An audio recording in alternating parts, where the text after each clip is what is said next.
Isn't that great? Okay. So, good morning. Thanks very much for joining us at the Network Breakfast. Here's our participants today, and we're going to talk about 5 good minutes. Your business, your backgrounds, your what's happened in the past year or so, anything of that sort. I'm going to start it off, and I'm going to introduce myself, and then I'll introduce each of the participants of our Network Breakfast for this morning. So I'll start off with me. I'm Tom Basie, and I'm an IT professional. Okay. What was that, a whoopee cushion? What it sounded like. Yeah, it's okay.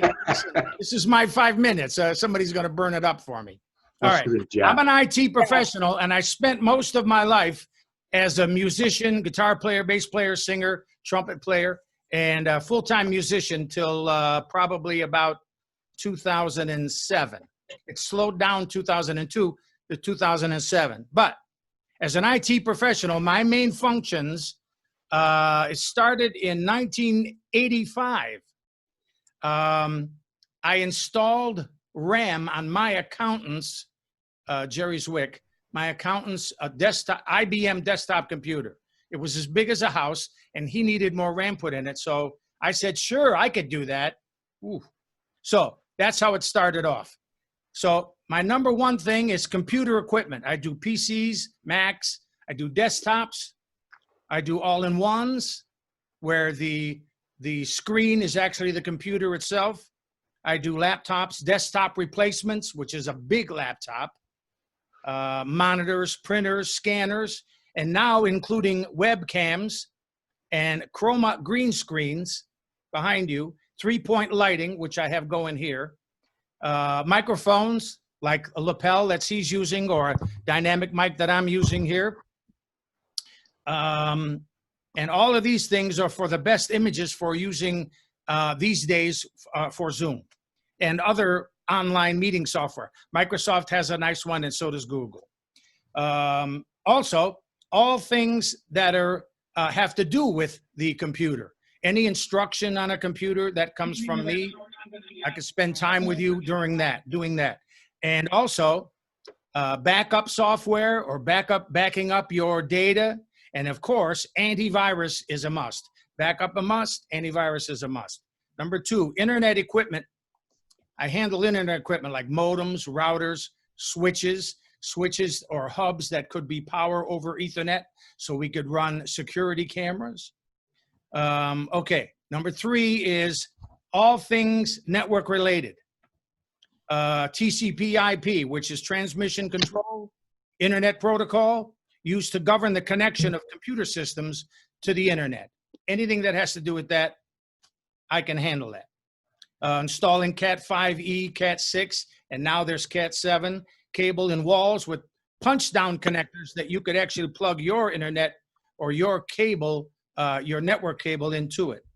I do Wi-Fi, the SSID, which is like the letters of your network, your Wi-Fi network, and password or passphrases. I can enable or disable your guest login, and whether it's a 2-band or 3-band router. 2-band router would be 2.4 gigahertz and 5 gigahertz. And now there's 3-band routers, which are somewhat better, that are 5 gigahertz with a 2 next to it. Also, software and hardware firewalls. Number 4 for me is web design, which I really love doing. Since 1995, I enjoy working with clients and getting just the right look and feel for the customer's wishes. I've had fun making websites. I probably have done 50, 60, hard to tell. Some have gone, they've gone on to somebody else to continue editing their internet website. Some of them I've been doing for 15 or 20 years. I use several HTML programs. For example, years ago, I used what was called Coffee Cup HTML. Then I used HomeSite, which was originally an Adobe product. And up until probably 2 years ago, I used Dreamweaver, which is an HTML editor. Now, most of my websites are created using an online domain application called WordPress. That's just the probably 30 or 40% of the websites on the internet now are done with WordPress.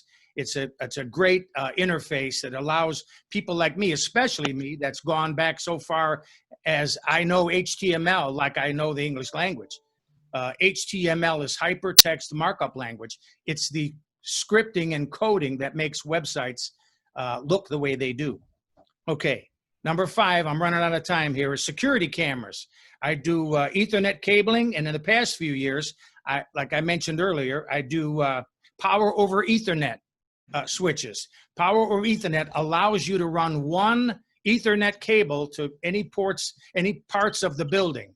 And the power and the video come through that same Ethernet cable. Okay. Also, with security cameras, I set up software that enables the customer to view the camera area from anywhere in the world. I have done buildings, summer cottages, homes, and factories.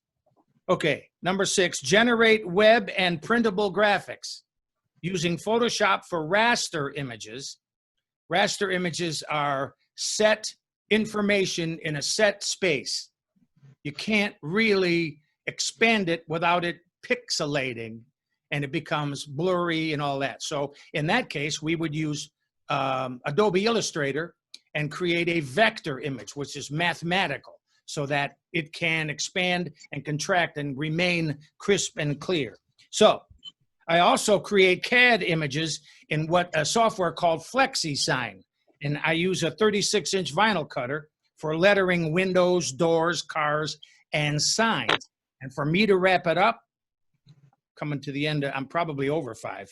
My main expectation is to be able to once again visit and help my friends and clients at Ohio Living Breckenridge North A and B, Ohio Living The Ranches, that's another area of that, Brownstone, Fairmont Rehabilitation, and Nason Center for Assisted Living. And that wraps me up, and it's probably way over 5 minutes, but that's pretty much what I do. Each and every day I have to generate business because I start from zero each morning. So there you are. I appreciate you listening. Tom Basie, IT professional. Now we're going to get another 5 good minutes. In my case, it was probably 7, but we'll give everybody whatever time they need. So we're going to give Jeff Hexter his 5 good minutes. So first introduce yourself, Jeff, and let's hear what's going on in your part of the world. Thank you, Jeff. Well, thank you, Tom. I'm Jeff Hexter. My company is Always Keep Computing, and I do a subset of what Tom does. I'm surprised that we probably started doing this stuff around the same time, although I incorporated in 97. So I've been doing it longer than that. And my focus has become the one-person company, the very small business, the home user, and basically what I see as an underserved market, because nobody really wants to take care of those people with their technology support. They're not the big businesses. They're not the large managed service clients. And the idea I had for my company was to literally help these people back up their data originally and help them always keep computing should there be a disaster. And it's grown into answering their tech questions, helping them with their upgrades, troubleshooting their problems, and supporting them to the point, hopefully, where they outgrow the services that I can provide them. Then I can hand them off to somebody like Tom or one of the managed service providers that I have that are friends of mine. And my main focus was on the kinds of things that I do for these people are, I get all sorts of really fun, weird questions all day, every day. I go on site when I can. And I don't know why we're getting these background weird noises. That came from Mike's phone. Yeah, I think his phone is vibrating, maybe. Well, that's fine. In any case, a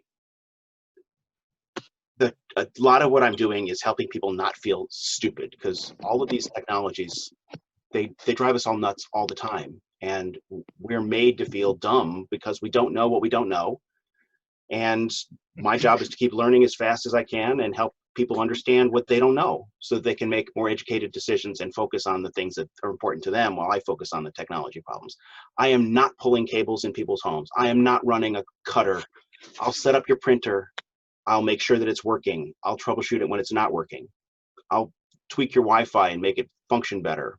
But I am not putting wires in people's walls. I did that as a summer job, and I never want to cut a hole in a wall again. Done having fiberglass in my hair. Well, what's left of my hair and my shirt. You sure it wasn't asbestos? Maybe that's That's what right. happened to the hair. Fiberglass, I'm There sure. you go, it was there's a fiberglass. litigation. There you go. Yeah, we avoided the asbestos. It was fiberglass. There you go. Yeah, thanks. One of my summer jobs was working for a company called Network Cabling Solutions, and our big job was installing token ring networks in doctors' offices mostly. Oh, gee. Oh, This my. token ring. Token ring, sure. This was not Cat 5. This was 10 base T. this is 4 megabit token ring. Yeah, with the, you have to put the terminators on the ends. Yeah, this was. Oh, my, sure. I had to drill through walls that were this thick with the drill, and my arms weren't strong enough for that. Anyway, not a job I ever want to do again. I'll never pull another wire if I can help it. Right, you don't have to anymore. You're making house calls with masks? I'm putting a mask on. I'm showing up. I won't. It is risky to allow someone to have remote access to your computer if you don't know, like, and trust them. And I won't let someone put themselves at that risk until they've met me. And while I'm working on their machine, I'm going to walk them through, explain everything I'm doing as I do it while I'm remotely moving their mouse, why I'm thinking this, why I'm doing this. Hopefully they can learn a little bit about what happened, the problem they have, and it will hopefully put them at ease knowing that there's not somebody telling them to install some program so they can access their computer remotely, and not opening files that say passwords on them and explaining to them they probably shouldn't have a file named passwords. Right. That is where they store their passwords. I'll have them type it rather than having them tell me to type it. People don't know what they don't know, and they put themselves at continuous risk because of their lack of understanding of these technologies. And I want to help fix that problem. You do mainly PCs or PC and Mac? I do both, and occasionally I putter around with Linux machines. I was an Apple student rep in college, so I used to say, if you cut me, I bled the 6 colors of the Apple. Sure. I love both brands. I use them all. You can't see behind me, but there are 20 computers sitting behind me, and several of them are very old Macs. And I have a collection of ancient Macs going back to the Mac 512. I collect them for. I have old computers. I like to collect them. I want to ask about your Wednesday mornings at Jack's is now open, even with distancing and masks and everything. So you're Yes. able to communicate with your friends, clients, customers from Part of there? my marketing is every Wednesday I grab a table at Jack's Deli from 9 to 11. That's at Cedar and Green Roads. And I answer computer questions for whoever shows up and joins me for breakfast. I've been doing it for over 10 years now.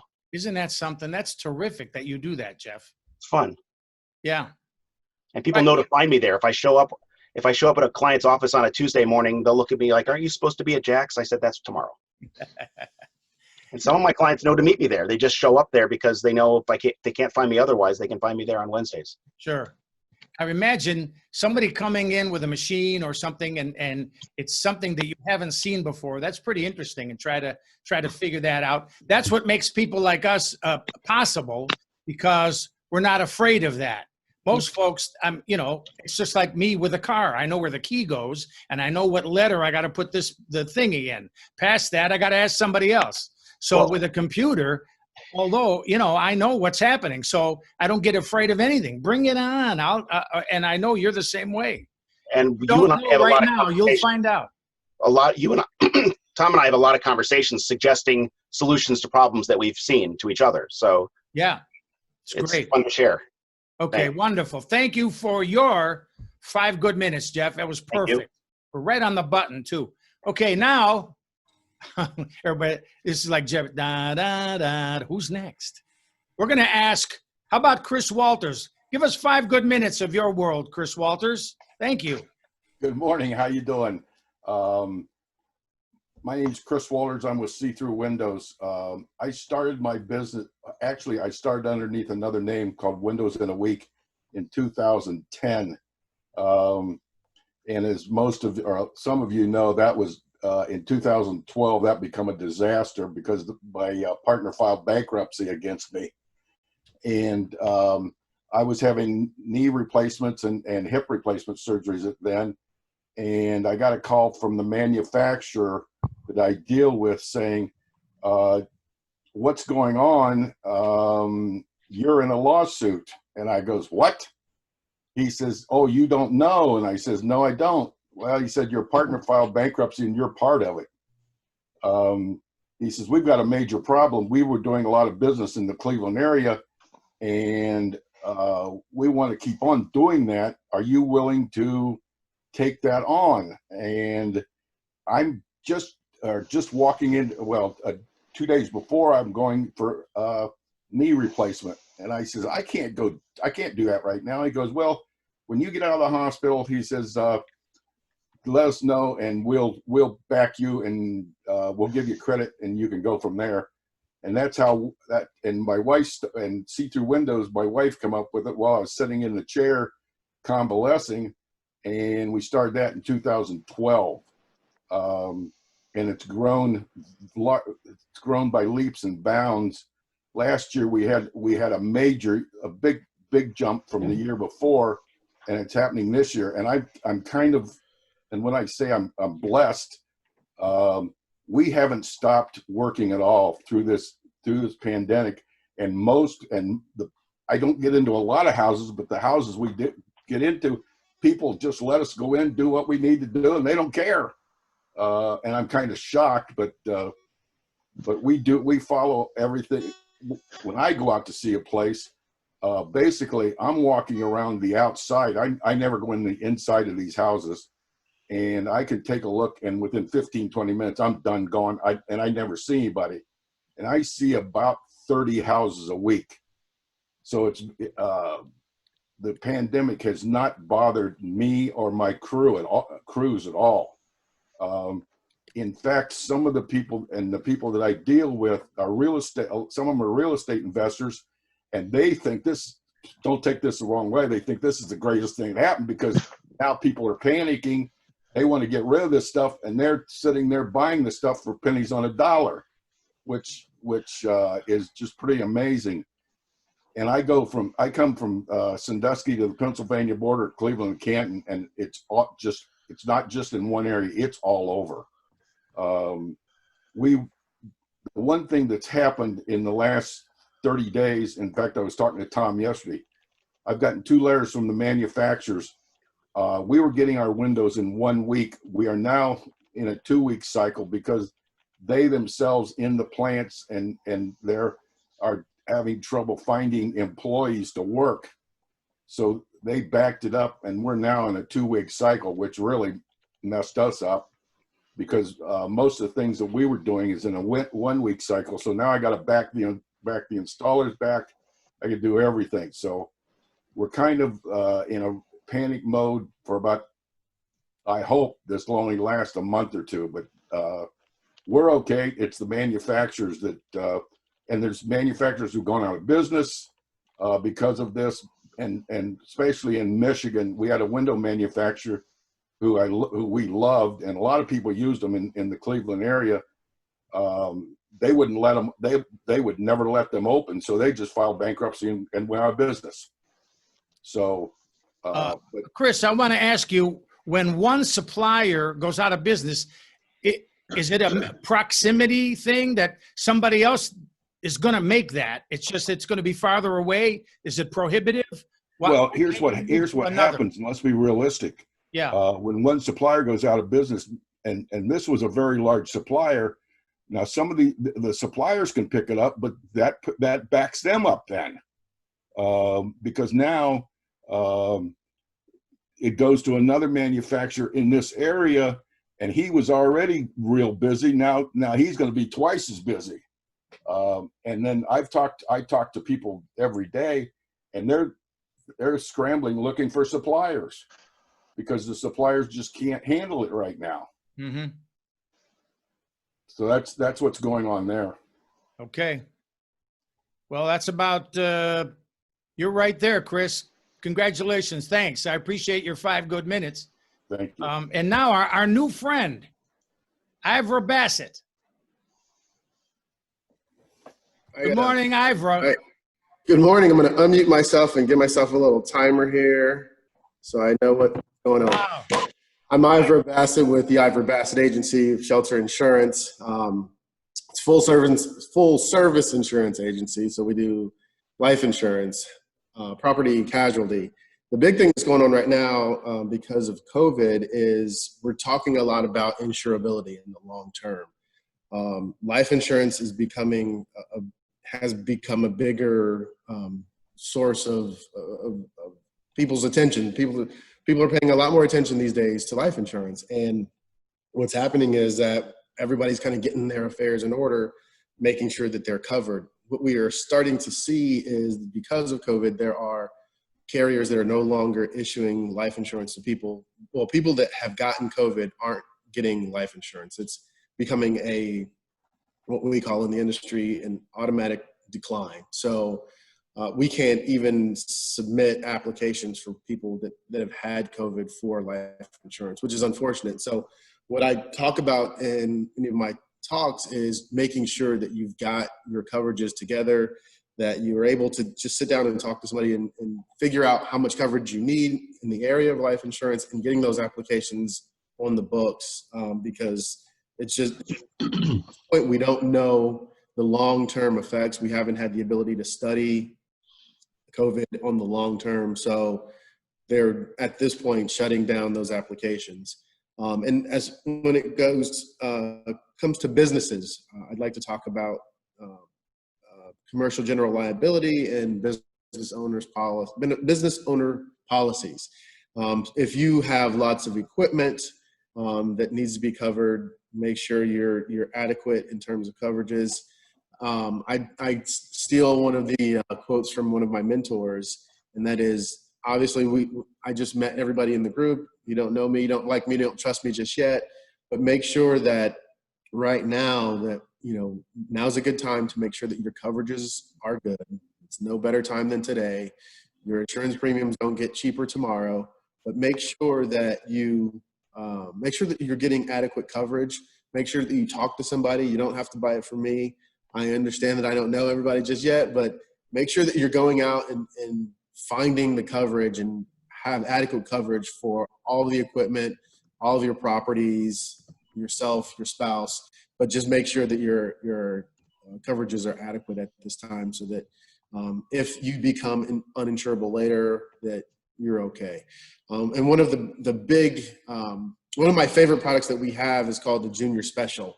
So if you've got kids or grandkids under 17, we are able to get them covered, and this allows them guaranteed insurability for the rest of their lives. So that is a big issue at this point. For $500, you've got a term policy until they're 26, and then at the point they turn 26 years old, you can convert that to 5 times that face amount, which would be $100,000. So it's always good to make sure that you've got your bases covered in the area of insurance, but I like to just tell folks to make sure you find somebody to talk to and have all the bases covered.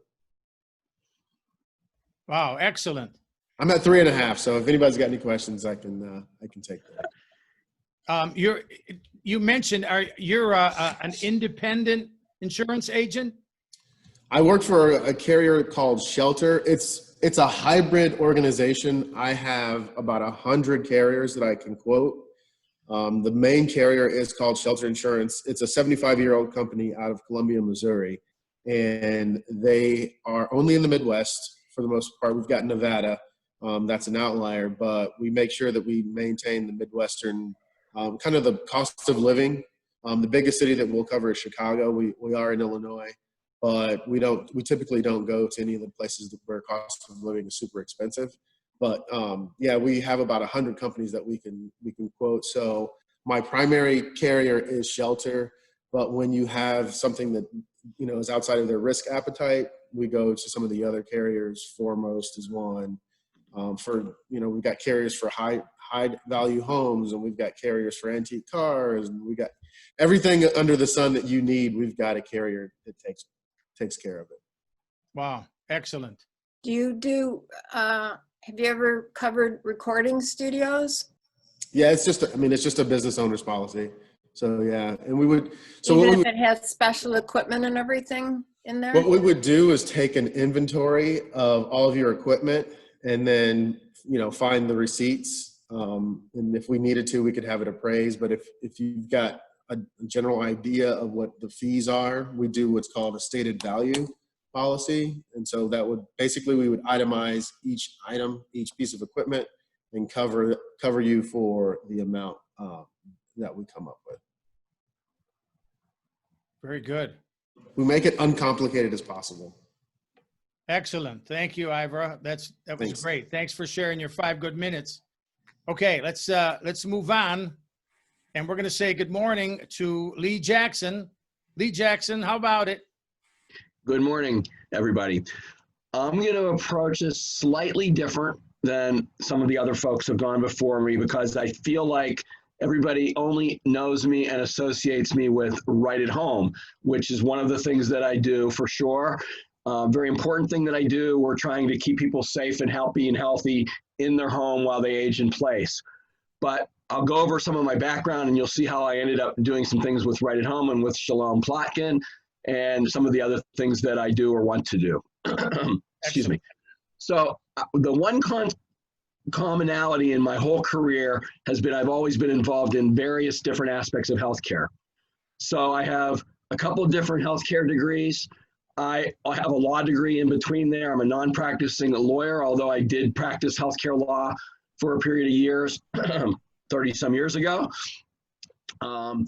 And I've evolved into mostly a big chunk of my career has been working for insurance companies as the person that would create the networks between hospitals and insurance companies, physicians and insurance companies, ancillary care providers and insurance companies, creating those networks. And if there's one skill that I would say I have that is my dominant skill, is I'm a negotiator by trade. I negotiate deals. And so I was the one that would go out there and create these networks for the medical mutuals of the world. Later on, I got involved with the Medicaid space and worked for CareSource for a lot of years in a leadership capacity. Did all those kind of things to manage those networks, to make sure that the clients would be able to have access to the proper and appropriate healthcare providers. I've also worked on the other side of the equation too. So I've worked for hospitals and physician practices, working to try to do deals with the insurance companies as well. That took me to about 2010. I was with CareSource, and I was doing some different things with them, what I've always done, the traditional network management kind of things. And the director of marketing left, and they kind of said, Lee, would you like to take this on and add it to your portfolio? And having never done marketing, I kind of took that on as an add-on. Just thrown to it with marketing. So for a few years, I did the marketing part for CareSource, as well as doing the traditional negotiating and the deal making and the product development that I had always done. And I ended up liking that a lot. And one thing after another led to, I parlayed that into a job with CVS Medicare, and did marketing for them. Traveled to Arizona every other week for a long period of time, doing their marketing for their Medicare division. And eventually the travel just wore on me, and it was just too much travel. And that's when I started my own company, which is called Jackson Consulting Services, became a consultant, did consulting of the traditional things that I've always done, provider relations, network management, negotiating of deals. I'd been a leader, so I got into some leadership training as well, and then added in the marketing / business development components to that as well. Done that for the last 7 or 8 years. And 4 years ago, I met Shalom Plotkin with Right at Home, added him to my portfolio. Technically, I am an employee of his, but I kind of view it as just another one of my consultants, one of my consulting clients. And I do a lot of branding for him. I do a lot of relationship building, and that's kind of the crux of where I've evolved into is that I don't believe you can make a sale by a one-time ask. It's a relationship. And you're going to have to talk to people. I think it's about 7 times. You're going to have to get to know people. As Ivra said, you need to create that trust. You need to create that credibility. Getting to know people, getting to know them personally, getting to know them professionally is all a great thing, and I enjoy all that. So I attend a lot of networking meetings. I should say, prior to COVID, I attended a lot of networking meetings, met with a lot of people, had a lot of one-on-one coffee dates. All that kind of came to abrupt change with COVID, and I've kind of have changed it to doing it online now. I have other circumstances that kind of minimizes me getting out and about as much as some other people already are probably doing.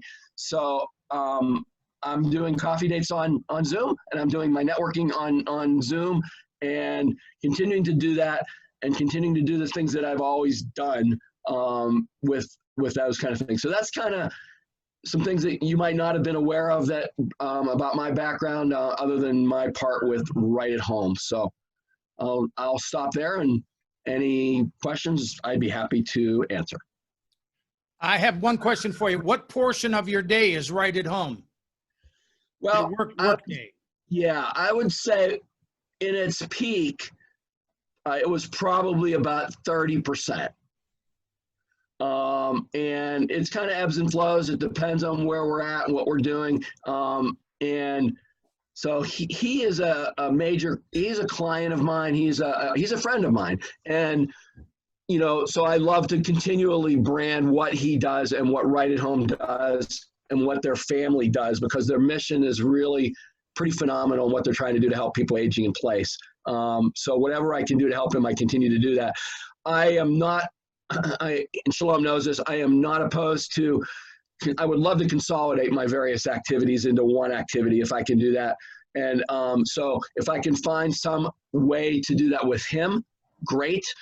Or if I could find some way to do that with someone else, that's fine too. Sure. At this stage of my career, I'm kind of not into the hustle and not into the chase quite as much as I used to be. And I would really probably rather just consolidate it into, one substantial thing that I can just work through.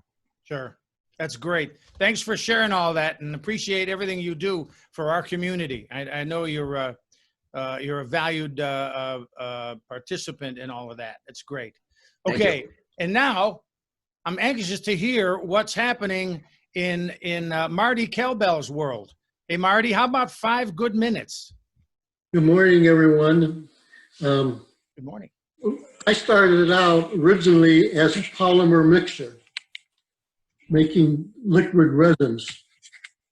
And I got this brainstorm of an idea. When I got old, I could retire from that early and do real estate. Well, and I had my license, but in early 2000, as you know, the market went down. So I'm doing more real estate than I did before. It's a very interesting market. Right now, sometimes you're better off having a house built than buying because the inventory is so low that it's hard to find the house that you want. I spend time talking to my clients, finding out why they want to move, what's their big why, and when do they want to move. And you will be surprised the difference between the husband and wife they have. And so you got to get them on the same page. And sometimes that's a little bit of a chore, but we get there. We also need to figure out, they say they need 4 bedrooms. Well, what are you going to use those for? Is it because you need an office or a family, whatever? So I have to tailor the search to meet their criteria, and I have to find out what that is. The luxury market is a little bit different because they have no urgency to move because they can afford 2 houses, they can afford that. And so that also, most of you, where's my,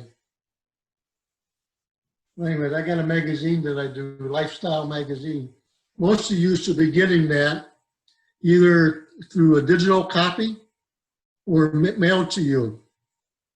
And I did put Trina on the list, so she should be getting, the next copy should be coming out in the middle of August. When you hire me, you're just not getting me, you're getting my team. I do have a team. And whatever your criteria, whatever your situation is, I have resources to help you resolve past that. Besides my manager, who is excellent, Marty Kelbel, there's another agent in the office who's been in real estate 50+ years. So if I can't figure out the answer, I have a good resource person that can. We have a lawyer on staff that will make sure, and the other thing that I do, I make sure you actually own the property before I list it. You'd be surprised. Some people have tried to sell things that they don't own. And so we do a search on that. Sometimes they forget that they're in an LLC or have power of attorney. So we have to make sure I can legally get it listed. Is that like a title search, Marty? Yeah, title search. I do a tax and legal. While I will walk through the house and give the client some updates, suggestions how to get the most for your house, doing some small minor things. Curb appeal. You want people to, when they drive by, you want them to get out of the car and you want them to look at it. Make sure it's trimmed and cut and cleaned. And I also use Scott for pictures. He gives me the wow factor for that. Sure does. You know, so that helps. The best. I'll be having one coming up in August, Scott, so we'll be talking about that. I also make sure I do comparables, meaning like houses. I'm just recently doing one that's 100 years old. So I'm not only doing what's the competition, but I'm also researching what other houses in that bracket of 100 years old is going for. So I get comparables. Very good. That the clients don't realize, and I try to explain to them, you need to find an agent that you can like and trust, because we're all working out of the same resource, the multiple listing service, MLS. And so some people will say, well, I see this house for Howard Hanna, or I see this house for Century 21. So they're dealing with each different agent. Well, I can get you all that information for all the houses, so you don't have to deal with all these different agents. And so it's an easier search, you know, because you're dealing with one person. Okay. All right, Marty. Excellent. Thanks for sharing the 5 good minutes. Oh, Give us, okay, that went pretty what's quick. happening. I appreciate it. Thank you.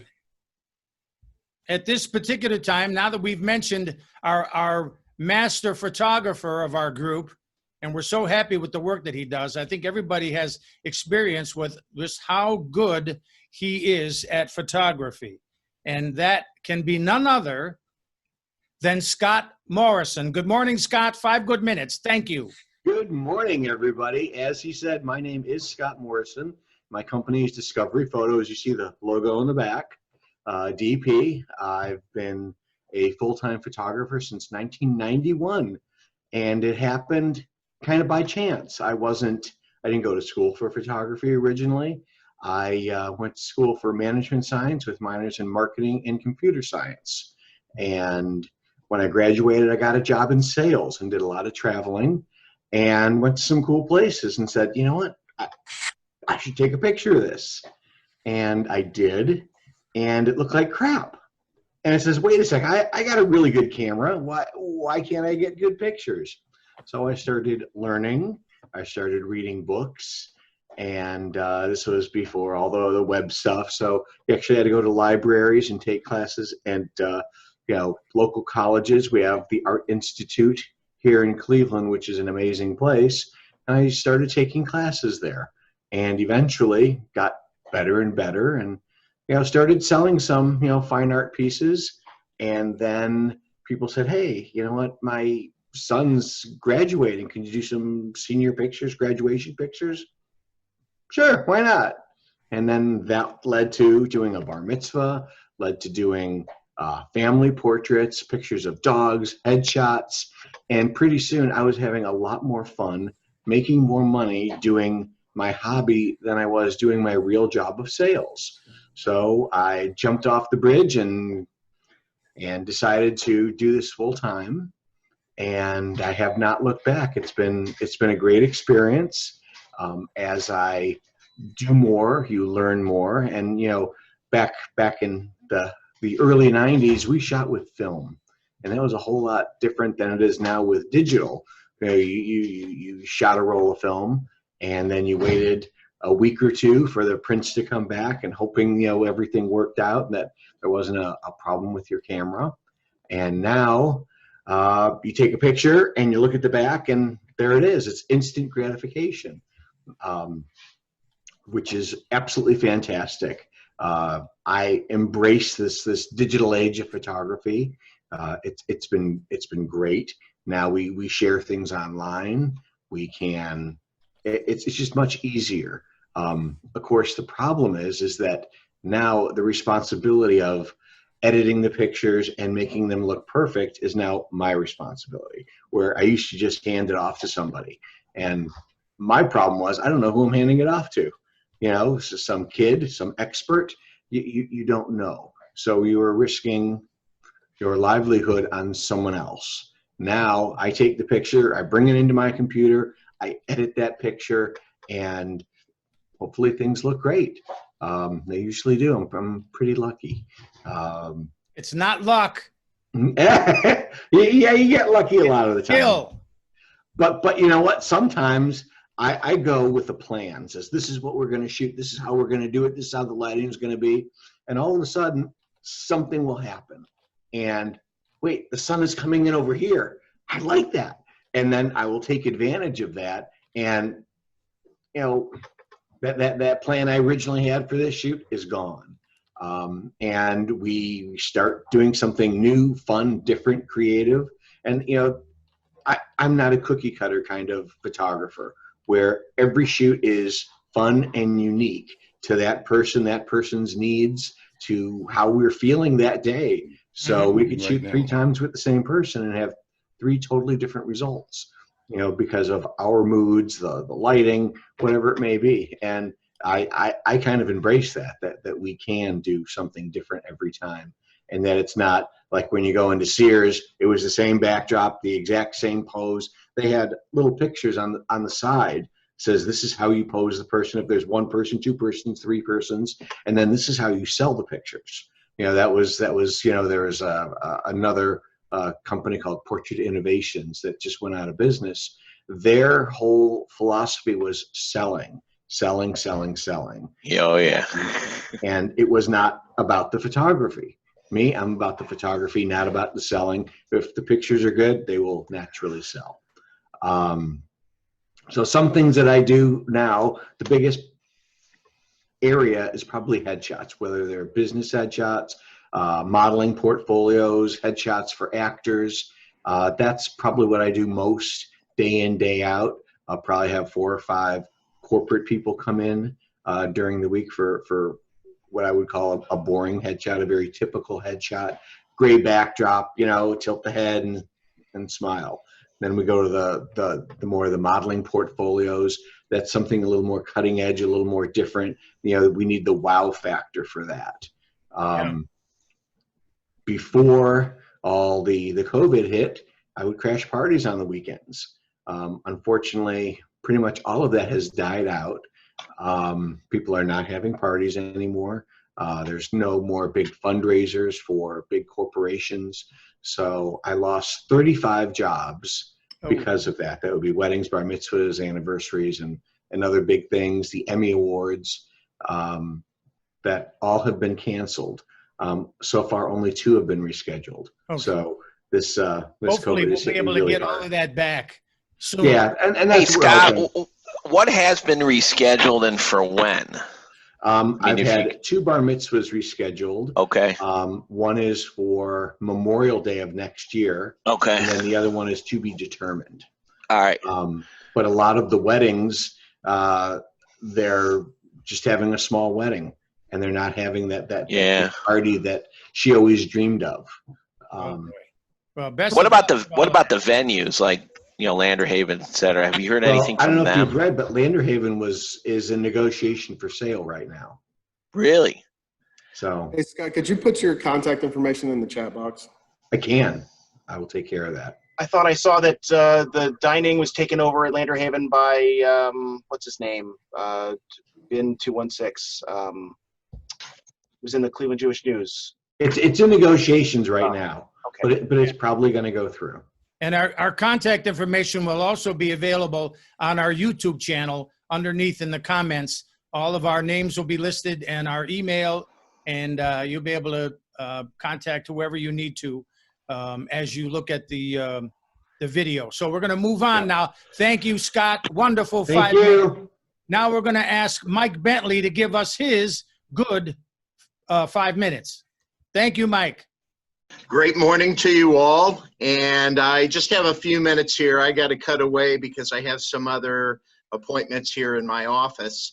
I first want to remind everyone that make sure that you tune in next week because we have a phenomenal guest speaker who's going to be coming again. Many of you remember Michelle Badalamenti, the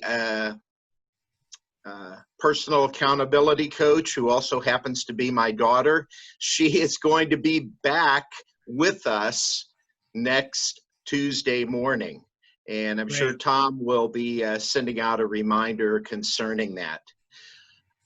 My name is Mike Bentley, and I am from the Brooks and Stafford Company. And we are one of the oldest, if not the oldest agency in Ohio. We were founded in 1849, and I haven't been around that long. I came to Brooks and Stafford Company back in 1997, and I created the group benefit department. So I work with non-for-profits in the greater Cleveland area. I work with a lot of small businesses. I'm in the individual market. But the area of my utmost experience, I'm not an expert, but very experienced, is in the Medicare market. I have over 900 Medicare clients in 10 states. And while we are a full service insurance agency, we insure everything from Cuyahoga County to the mom and pop convenience store. We do bonding. We do insurance for one's life, for one's health, for one's vehicles, for one's home. I got to admit, I'm the pretty face behind it. Many of you deal with a very qualified staff who can't be with me today because they're working remotely. Many of you talk with Gail or with Francine or with Cheryl in my office, and they know what the heck they're talking about. I have a license and I'm dangerous when it comes to property and casualty and commercial insurance. But when it comes to the health insurance world, I think I'm a good contact for you. And whether you are someone who's concerned about a parent and their Medicare options or someone that's transitioning to another state, you want to make sure that you ask Mike. Wow. Thank you very much. I have to cut out of here, and we'll see you all next week. Thank you, Mike, for your good 5 minutes. I appreciate it. Thank you. And we'll see you next week, and your lovely daughter, too. Next, we're going to listen to Harry. We're going to listen to Harry. Unfortunately, we can't watch him this week, but we can sure hear him very well. Good morning, Harry.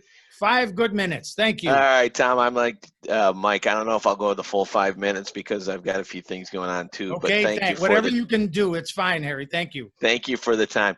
So my background is I've lived in Northeast Ohio my whole life. Families from here outside of going to college for a few years down in New Orleans. Spent all my time here. So I'm well acquainted with a lot of people in the area. My background was our family business had a beer and wine distributor located out in Lake County. We covered Lake Geauga, Ashtabula County. And as Scott, my background was really in sales. And it's funny because I teach sales to the Boy Scouts. I'm a merit badge counselor. My son's quickly approaching his Eagle Scout. He's got his project to finish. But I tell him the most important badge that the kids can earn outside of the ones required for Eagle is salesmanship, because salesmanship is involved in every job you have. I don't care if you sit in a room and write code, you've got to sell your employer if you need a raise or need to fund your project. So that's my background. I was fortunate enough to learn it from one of the best people around, my father. So whatever you do, to some extent, being a good salesperson, and it's not selling, it's being a good customer service person, as Ivra mentioned it, and Marty and Scott, and we're all on the same page, which is what I really like about this group. We focus on taking care of our clients. After college, I did go to law school. Our business, the beer and wine business, is heavily regulated, involved in dealing with several government agencies.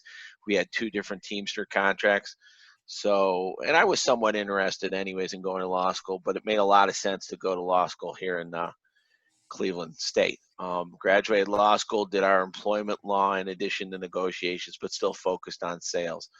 Like a lot of industries in the 90s, things consolidated. As the breweries and wineries consolidated, they decided we don't really have any loyalty to companies that supported us for 70 years. We are changing our business model, and if you're not with it, you're out. So as they focused on consolidation, they eliminated in their mind, smaller distributor. They wanted companies who would handle the whole state or multiple states, and that's writing was on the wall. We took a buyout. We weren't really thrilled with it because you're limited to who you could sell to unless you wanted to be in litigation, and we'll get back to that word for 7 years. So we took the buyout, and I focused on law at that point, primarily in the employment and workers' comp fields, because I had done that. Again, helping people, but really building a network. And it's by no means rocket science. A lot of lawyers and law schools generate a lot of money trying to teach you it's something special. It's a service like everything else, and you don't really know, my opinion, have to go to 3 years of law school to be an excellent workers' compensation attorney or a real estate attorney. Outside of the fact that Ohio has a law saying you have to go to law school and pass the bar exam.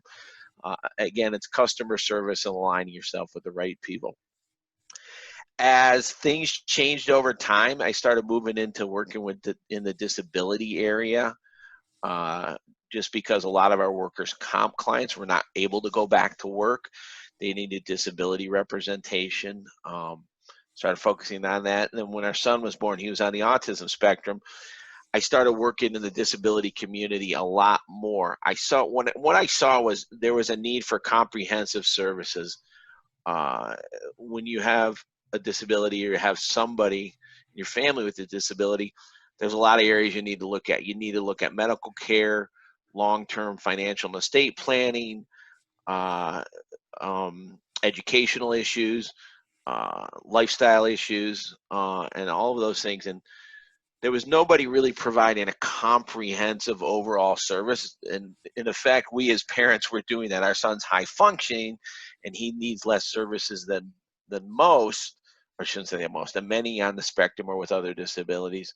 So it's to some extent easier. But I kind of put together where I would sit down with families and help them work out a plan. Okay, I know you need to go to this state agency for this service, and this attorney, I have 2-3 great attorneys depending on what you need that can help you. You may need technical services where I can call Jeff or Tom or somebody like that, say because of accommodations for your child, we can put these things into your home and they'll be funded by the state. So I put together that, and I was growing that part of my business. And as I still tell everybody, is if you've got a legal issue, or you think you've even got a legal issue before you have the legal issue, give me a call, because I've been here my whole life. I built up a strong network of other attorneys and professionals in the area. If I don't do it, and odds are I don't do it, I can put you in touch with somebody who can handle something for you. So as I'm growing this area in the business, and most of the people here know this, about 3 years ago, I started to look into, for some clients of mine and family members, medical cannabis. Their doctors were, Ohio legalized it. Their doctors were saying this is something you should look at, because there's a lot of data out there that says it is a better treatment for a lot of conditions than the current opioids or whatever might be out there. So I started to research that, and about the same time, a couple of colleagues of mine, we started throwing ideas around how can we create a business to help people. So one thing we saw was in 2018, and for those who don't know, and everybody here except Ivra has heard what we do, marijuana is still considered a Schedule I narcotic by the federal government in the United States. That means that anything you do with marijuana is still a violation of federal law, and you can go to prison for that. Even though 34 states have made it legal for medical use, and 11 of them have made it legal for adult use, treating it just like alcohol and tobacco. In 2018, when Democrats took over the House, they started to propose some bills to finally undo some of the problems that war on drugs. And make no mistake, it's a Schedule I narcotic because Richard Nixon wanted to keep his finger on what he called the hippies and the blacks. And that's his words, not mine. So that's why that law is out there. So we saw a potential for helping. There's currently 20,000 cannabis state licensees in the United States that are either growing or manufacturing cannabis products, to help them prepare for federal legalization. If you're not working on it now, it could happen as quickly as mid next year if the Democrats sweep the Senate and the presidency. If you're not preparing now, you're going to be behind the 8 ball. And I had to do this when I had the beer company. As I said, we held a federal license for selling beer and wine, and we had a couple state licenses for selling beer and wine. So these are things I was acquainted with. I've got a couple of partners who are retired federal agents, and we put together a solution for a problem that's out there, and that's what we all try to do is in our businesses is we are consulting with clients who have state licenses or are looking to get into the business, and helping them prepare for what we are pretty sure is going to happen in the next 1 to 3 years. And because of the experience and knowledge of the partners in our group, we've got a real good handle on what it's going to look like. Now, it's fairly clear they're going to regulate it and tax it like beer and alcohol, like alcohol and tobacco. So knowing that, it's just a matter of filling in the details. One other thing, and it really has, the push to legalization has really accelerated last couple months for a couple reasons. Revenue, as the government continues to hand out hundreds of billions of dollars, they're going to have to find another way to capture it back. Legalizing cannabis would immediately add $80 billion in tax revenue to the government. If you can reduce the black market and thereby reduce crime, you're going to add more money, and it would add a half a million new jobs by legalizing cannabis. And those come from tax foundations. Those don't come from industry projections. So, and as well as the social justice and reform. It's very clear the marijuana laws have been used excessively and disproportionately against no longer minorities, but the colored population. I don't like that term, but that's the term it's used.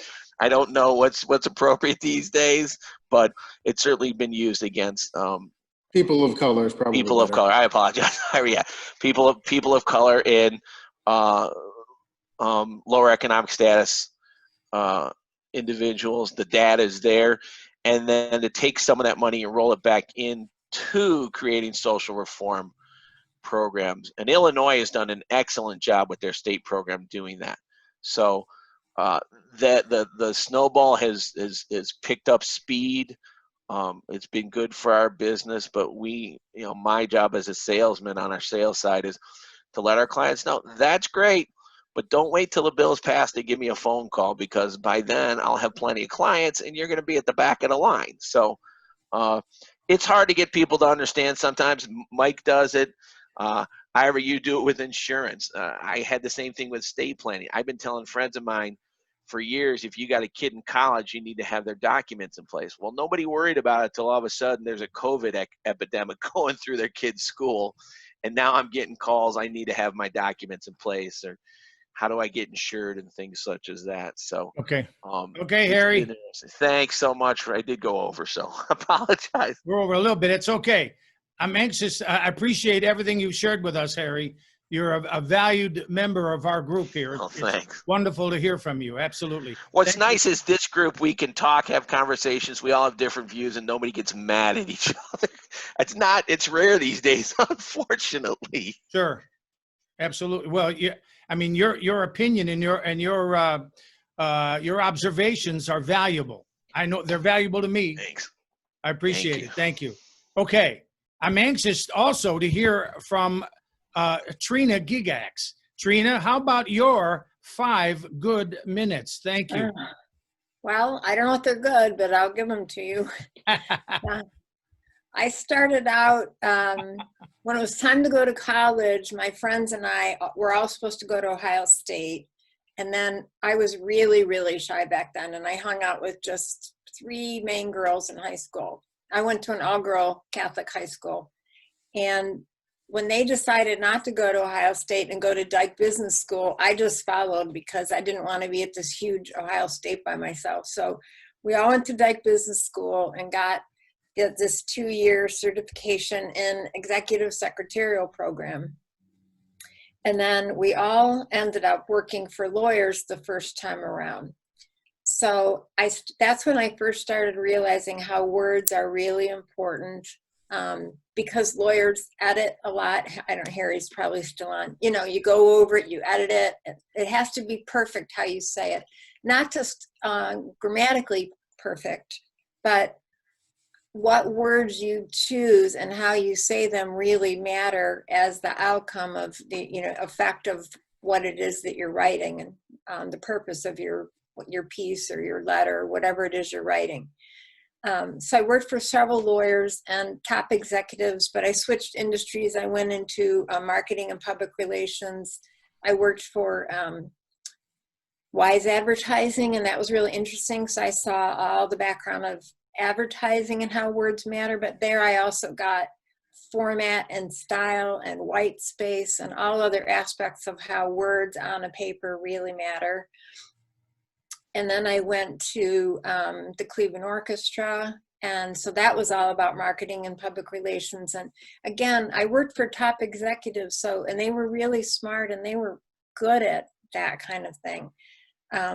So even back on the dictaphone, just listening to them in my ear constantly changed this sentence to these words, till they finally got it perfect. So that's really how I got my background in editing.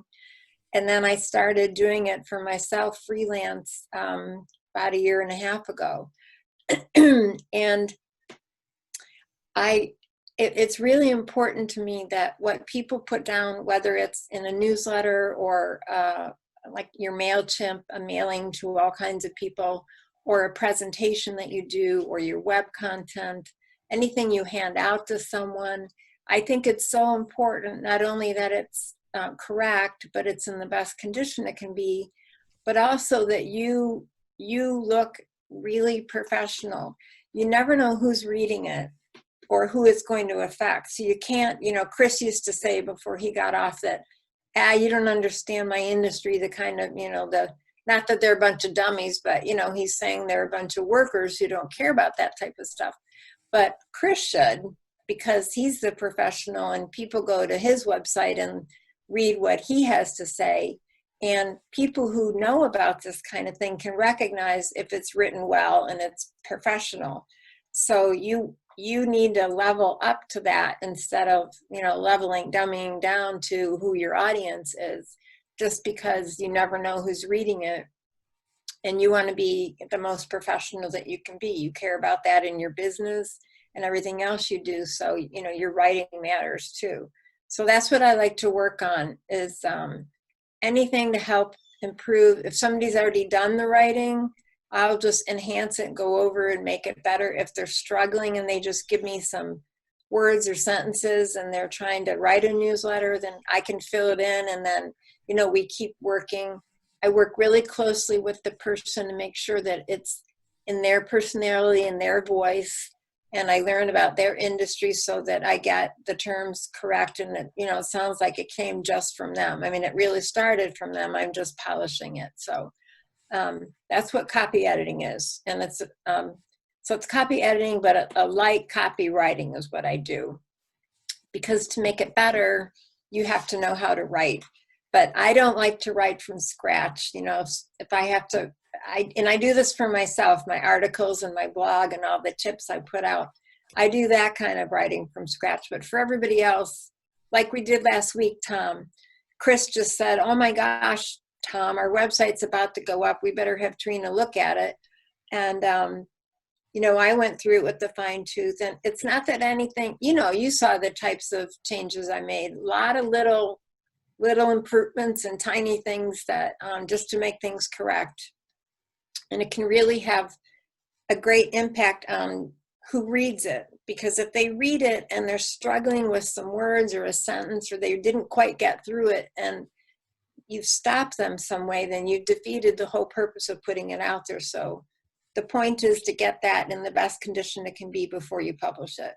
Yes. So I'm Trina at Fresh Eyes Reading. My company website is fresheyesreading.com. It's actually called Fresh Eyes Reading LLC. And my email is trina@fresheyesreading.com. And just a reminder, for those of you viewing this on YouTube, please look for Trina's presentation. It's very good. You're going to want to watch it a couple of times. It'll really help you, because she goes over the mistakes we make and the issues that we, just from doing these things wrong for so long, we forget that we should really try to make it as good as it can be, as she just suggested. So look for Trina's video. It's earlier on. It's probably one of the first or second videos in this group of 30. Yeah, I think it was in April. Yeah. I was just asked to do it for a women's group, but they want me to focus on how to write a good blog, because blogging is really a place where you get noticed, and it should drive people back to your website, and that's the whole purpose of it. Yeah. So I'm editing that now to improve it a bit and to make sure that it covers how to write a good blog. Excellent. Very good. Thank you, Trina, for your 5 good minutes. And we're coming up to the end, but I want to say a special thanks to Ivra. Thanks so much for coming here. Please, if you can, could you put your contact information in the chat? Type that in so that I'll make sure to put you on our participant list, so that next Monday you'll get that invitation to Mike Bentley's daughter's presentation. I appreciate that. Thank you, Ivra. Thanks for showing up. It's great having you here. Thank you. And Hey, thanks. Tom, Yes. I put a note to you about I need help with my banner on my website and my landing page photo. Absolutely. We'll take care of that for you. No problem. My graphics artist apparently is too busy and can't handle it. Well, this one is not too busy for you. Thank you. You're very welcome. I'm glad to help you. And I want to thank Jeff. I want to thank Lee Jackson for sticking around. A special thanks to Scott Morrison, master photographer. We're so happy he's part of us. And Trina and Ivra, thanks so much. Don't forget to subscribe, comment below, and we appreciate all of you being here today. Thanks so much for joining us on the Network Breakfast. We'll see you again next week. Thanks Thank you so much. Bye. Bye-bye.